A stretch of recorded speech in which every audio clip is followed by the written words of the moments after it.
We are us. so tan Yes. in those cartoons. We are here at the touchscreen. I'm going to go ahead and fire up the palette or the palette. Yeah. And we've got Maxi Kleber, Yeah, sure. who's a veteran. He's been in the league a while. He's getting to the rim, What's he Garrett. gonna do? He's Ooh. going to throw down. Because I'll tell you what's going to absolutely part is this area. This area is going to part. Okay. Well, that moved. No, that was effective. moved. That I was was trying really to widen. He gets up for the layup, Garrett. Oh! Goes for the layup. No! It's going in. No, it's not. It's going in, certainly. Nope. You Wait a could minute. tell What? It was a little bit too much flick of the He finger. brought it back. Yeah. And look at the defender. I want you to keep an eye on the defender's face. He's watching it. He's like, man, I've allowed a layup. And then he realizes, he's like, he just missed. He just missed his own layup. Maxi Kleber did.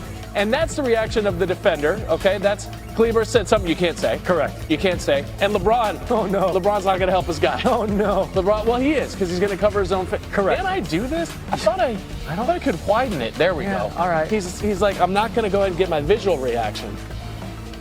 LeBron can't even look. I think LeBron is sending up a prayer.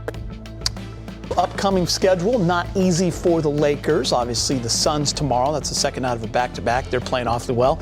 And then you go on the road, tough Toronto team, Boston, Philly. So they're going to get challenged here after a nice 7-game win streak. Oh, yeah, they're going to get challenged. And, you think about the challenge starts tomorrow. The Suns are playing really well. And that's one of the things. It's a cup game, right?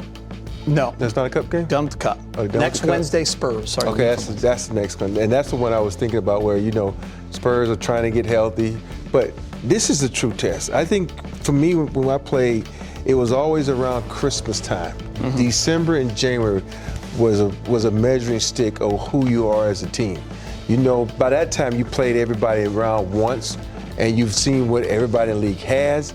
And so you figure out where you need to improve at and where you need to, all the weaknesses you need to improve at, like I said. But for me, this stretch right here coming up is so significant for them. Even though they haven't played Denver yet, they haven't played the Rockets yet, the two teams are right around their schedule. It's the time for them to start, tuning up and getting ready. And, 'cause even like on the defense, you take tonight, for instance. You don't let this team come back on you. You got to develop that killer instinct where you say you're looking for the Mike Tyson punch. You ain't looking for the Merriweather punch. You're looking for the Mike Tyson punch. You're trying to knock somebody's teeth out, and that's what they got to learn how to do. Yeah, and I think other teams, recognize how the Lakers play, and if they get these leads and then allow teams to come back, teams will always be talking about that in the timeout. Look, we're down 15. The Lakers will let you back in it. They need to have a meeting of the minds right now, recognizing what their schedule has been, and like Rob said, what's coming up.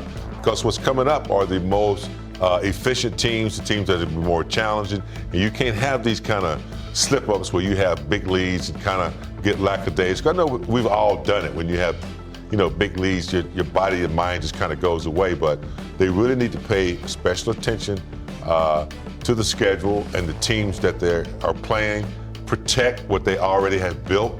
You don't want to start out, getting in a bad situation and not being prepared and ready to play against the good teams. And it's time to celebrate. Your Lakers won the game, scoring you 2 free tacos with any drink purchase from Jack in the Box tomorrow. Just ask for the Lakers deal when you order. Valid only at Los Angeles restaurants. Go Lakers. Go Jack. Austin Reeves with 33. Mike Trudell. 2 points total in the last 3 games. That's 34 per. He's 32 of 46 for 70%. 63 from 3. Oh, and he's also over 7 rebounds, close to 5 assists. Free throw line, James, 26-28. That's just in the last 3 games. That's called being on a heater. Hope that continues tomorrow. Yeah, that's what you call efficiency in all departments. And that's what he does, man. He's not a guy that specializes in one thing in particular. He does a lot of things great. He does it with precision. He's very smart, doesn't turn the ball over a lot. And it's just effective because there's no shot that he doesn't have.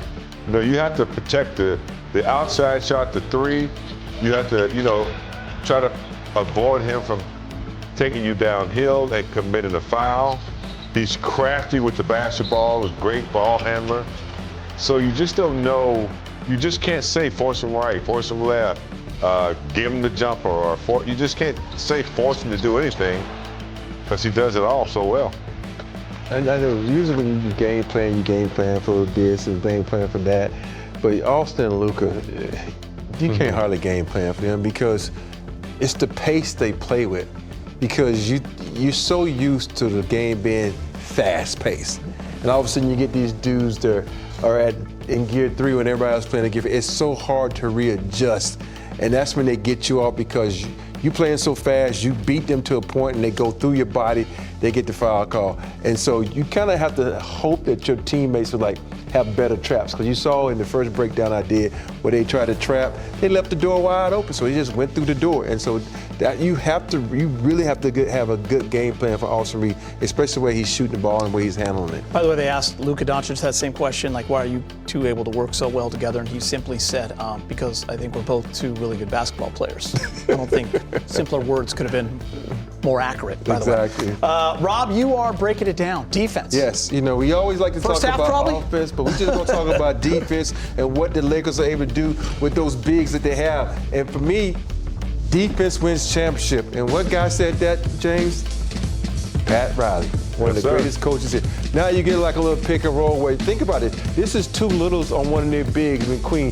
And now you got the guard penetrate. The crazy part, this guy ain't even ready. He had his hands on the knees, but Ayton comes over and blocks the shot. If he'd been more active, Ayton probably maybe block this shot. Now you got Ayton on the bench, but you got Jackson Hayes in. Now look, this is good defense. You fight over this screen and you push the offensive player to his right hand. But look, Jackson Hayes said, I got your back. But look how everybody comes over and clogs the paint, which has him to go up for a shot. He's like, I'm gonna get this off on Jackson.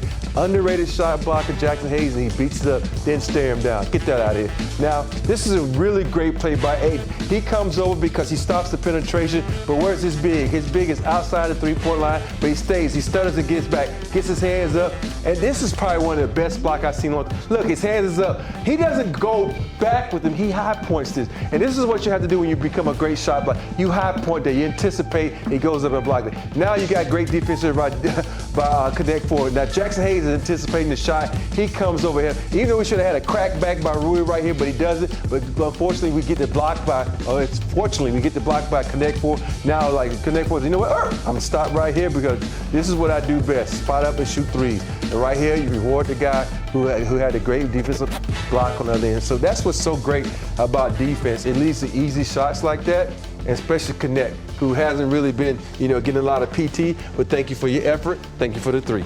20 of those, James, in the first quarter. That's the 14th time he's done that in his career. That's the most since they started keeping track back in 96, 97. That's a pretty insane stat. He had it going. He also had 6 and 4 in that quarter as well. Yeah, there's some great players in this league. Shea is one of those guys that can pick and choose what they want to do, when they want to do it. Other players, they get their numbers because they, outwork, they out-talent people, but Luka seems to just kind of walks around and he's shopping. He's window shopping. Then when he picks something out he wants to do, he just does it. He wants to step back and shoot a three, he does that. If he wants to navigate to the paint and get up against your body and get the old three, he does that. If he wants to dribble around and draw 3 people, throw a lob, he can do that. Navigate, no look pass. So he's just he's a conductor, and he's out there operating and instructing people what to do. And he's just, we've never seen anything like it. He's just amazes us night after night. What amazes me is, like you said, okay, I'm gonna put you on a scale of most athletic people in the NBA. Luka probably finished over here at the bottom. You ain't think about it. He's not athletic, but he's so smart and he knows how to use his body. That's one of the most important things when it comes to playing basketball. How to use your body, how to position yourself, how to basically take your skill set and put it on display at a high level. And this guy plays at a high level each and every night. He's able to slow the defense down. He's able to speed up on offense. He's able to do whatever he wants to.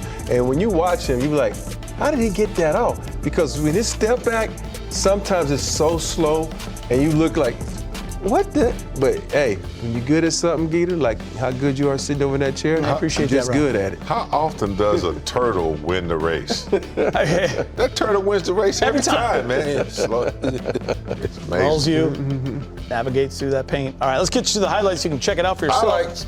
Luka, they are. Lakers taking on the Pelicans. Night 1 of a back-to-back. They got the Suns tomorrow. First quarter, Lakers start out on fire, especially this guy. Just pull right into it. Rui. He's down the lane. Shot fake. Relocate. More Luka here, James, as he's going to hit that fadeaway Rob was talking about. Yeah. You just don't know what he's going to do. Even after you cut to stop his dribble, he still kind of can step back and get that. There's DeAndre Ayton in the post. Footwork. Love that. Gets the shooter's touch, too. Just look at that. You know, you went to him in the post and he's able to score. You need to go spend some time with the king. Rob, ball movement. Yeah, that's one thing when AR does this, it's so great. He catches and know he passes it. It gives the guy the opportunity to knock down a great shot because if you'd have held it for a second, that great shot went to a good shot. Big game. Luka